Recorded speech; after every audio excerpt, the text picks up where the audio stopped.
под стук клавиатуры. Напряглись голосовые связки социальных сетей. Кровоточат посты, разрывая в клочья страницы. Бьется правда с миллиардами злобных чертей, прикрывающих в аккаунтах свои подлые лица. Ложь разгулялась толпой смартфонных зевак, разлилась зловонием по ресурсам и весям. Все для нее в жизни нынешней не то и не так. Плясок с оргиями не хватает и пошлых песен. Ненависть мыслей льется потоком вонючих вод, разделяя землю границами мата и злобы. Наплодили массу гендеров неизвестных пород, изменяя божественный смысл материнской утробы.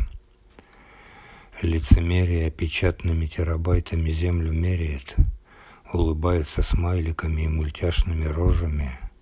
В социальные сети уже давно не верю я, но они назойливо проникают и лезут под кожу. Переписывается в интернете вся наша история новыми знатоками мягких диванов и кресел, и уже не наши правила на своей территории. Чувствуешь, как на шее твоей кто-то ножки свесил. Бьется в агонии клавиатура компов и гаджетов, фейками своих страниц ломая бытия основы. Хочется задать простой вопрос: ну как же ты? Хочется уже спросить у всех: а кто вы? Ложь никогда не отзовется в этом мире эхом. В интернете все друзья, но, вероятно, незнакомые. Для кого-то ложь страниц всегда потеха, для кого-то правда. Ну а кто мы?